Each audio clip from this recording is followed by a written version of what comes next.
Dans ce début, pour l'analyse technique, on va voir les supports ainsi que les résistances et leur impact sur le marché du Forex.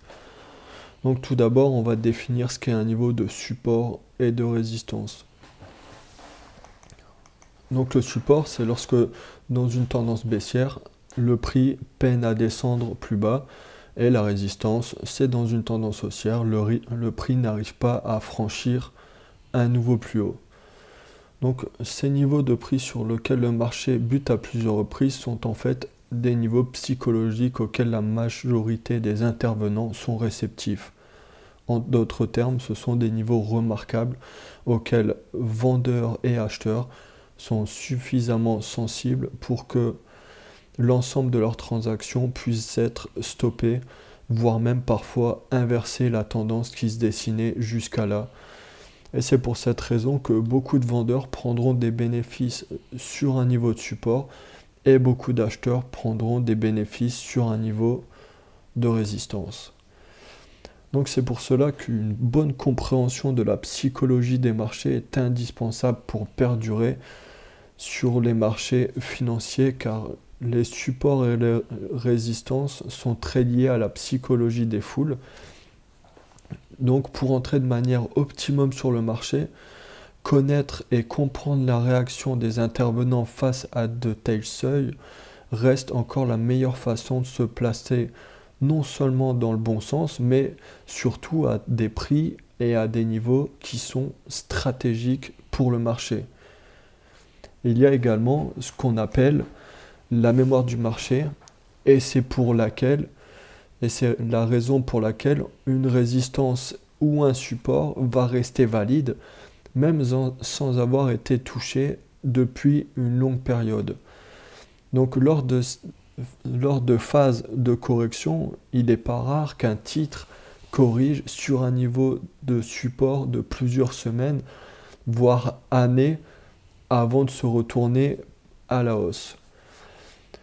Donc, comme tu peux le voir sur l'écran, on se retrouve sur le graphique de l'euro-dollar en données weekly. Donc, chaque bougie japonaise présente sur le graphique représente une semaine de cotation de marché. Donc, moi, je voulais te dire que personnellement, je trace mes niveaux de support et de résistance long terme dans cette unité de temps, donc le weekly. Je sais que certains traders, eux, vont les tracer en daily. Tout dépend du trading adopté par l'intervenant. Donc sur mon exemple, on peut voir comment le marché a gardé en mémoire des seuils importants de long terme, ce qui nous permettait de prendre potentiellement en compte des prises de bénéfices sur ces niveaux. Donc, comme on peut voir sur le graphique, ce niveau de résistance long terme correspondait également à un chiffre rond, les 1.15000. Donc on peut très bien voir cette zone de polarité qui a fait très bien son job de résistance, support, résistance, support et de nouveau résistance.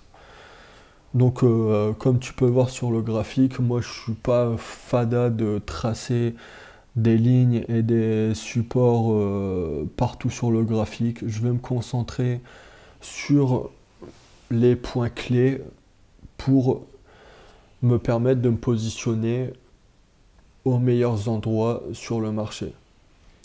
Donc c'est bien beau de tracer en fait des zones de support et de résistance, mais comment on fait pour entrer dans ces zones? Et je précise bien zone, car ce sera jamais des points précis, ça sera jamais au pips près, sauf si pour vous, hein, vous avez la chance d'avoir une boule de cristal, mais je pense pas que ce soit le cas. Donc moi, quand on va arriver justement dans ces zones de niveau de résistance et support weekly, qu'est-ce que je vais attendre dans des plus petites unités de temps pour me permettre d'appuyer en fait sur la gâchette. Donc quand je vais arriver aux alentours des 1.15000 sur une unité de temps par exemple 1 heure, 4 heures, ou peut-être même parfois assez rarement 15 minutes, eh ben, je vais attendre par exemple un avalement haussier, je vais attendre une pattern en bougie japonaise telle que le double bottom, le double top, un doji, un marteau, une étoile du soir ou du matin, une divergence haussière, une divergence baissière. Donc ce sera les principales patterns que j'attendrai dans ces zones de support et résistance long terme. Donc on a abordé les niveaux de support et résistance long terme. Maintenant on va voir ces mêmes niveaux de support et résistance, mais au sein d'une tendance, car il y a plusieurs types de niveaux de support et résistance. Donc on se retrouve toujours sur un graphique de l'euro-dollar. Donc on voit très clairement qu'on est en tendance baissière et on peut voir que dans cette tendance, le marché nous a créé des niveaux de support et des niveaux de résistance que je n'ai pas tracés, car je préfère tracer des niveaux de support dans une tendance baissière et des niveaux de résistance dans une tendance haussière. Et qu'est-ce qu'on pouvait voir sur ces niveaux de support de cette tendance baissière? On peut voir que c'est ce niveau de polarité déjà correspondait déjà au chiffre rond 1.17000 et on peut voir qu'à la cassure de ce niveau, le prix est venu nous faire en fait un pullback sur cette zone de polarité qui correspondait également à un retracement Fibonacci des 38,20%. Donc pourquoi moi j'attends personnellement le pullback pour rentrer sur la cassure de ce niveau de support? Donc en fait, si tu veux, pourquoi je rentre sur un pullback, c'est parce que le marché te donne l'information que maintenant ce niveau de support fait maintenant office de résistance. Donc le marché vient acter que ce nouveau niveau des 1.17000 va faire maintenant office de résistance. Donc si le prix venait à repasser au-dessus, cette tendance baissière pourrait être compromise. Et donc tu peux remarquer que ça a été exactement le même scénario durant toute cette phase de baisse. On a toujours eu ce nouveau niveau de support, toujours ce chiffre rond, toujours cette cassure de support, plus le pullback sur un retracement niveau Fibonacci des 50%. Et tu peux voir que quand la tendance est claire et définie, le marché se répète, sauf que quand le marché est vraiment faible, comme là actuellement, on peut voir qu'il ne nous offre pas de pullback. Le pullback n'est pas obligatoire et ça peut que parfois des opportunités te passeront sous le nez parce que tu auras attendu un pullback et qu'il ne sera pas venu. Donc on peut voir exactement la même chose mais dans une tendance haussière. Donc maintenant ces niveaux font office de résistance, ils résistent au prix et une fois cassés, on peut voir qu'ils nous offrent de nouveau un pullback sur un niveau de retracement Fibonacci et tu peux voir que c'est le même schéma durant toute la hausse du prix. Donc c'est comme ça personnellement que je vais rentrer dans une tendance très marquée, car ne pas attendre de pullback, comme cet exemple, on peut voir qu'il a cassé et il nous a pas offert de pullback. Donc dans ce genre de schéma, je préconise de ne pas rentrer, car on peut voir derrière que le prix au contact de ce niveau l'a directement cassé. Donc chaque personne est libre de rentrer comme il désire, mais moi je vous conseille fortement d'attendre un pullback, et c'est là où la majorité des intervenants vont se positionner. Et en attendant le pullback, ça va vous permettre, si vous voulez, d'avoir ce qu'on appelle un très bon risk-reward. Donc, quand vous rentrez sur le pullback, si vous voulez, vous avez un stop très serré au-dessus des 61,80.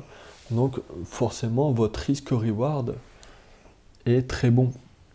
Donc, si vous jouez en fait la cassure et que vous essayez d'anticiper le marché, si vous voulez, ça va vous faire comme ici. Vous avez la formation d'un doji et le prix repart à la hausse.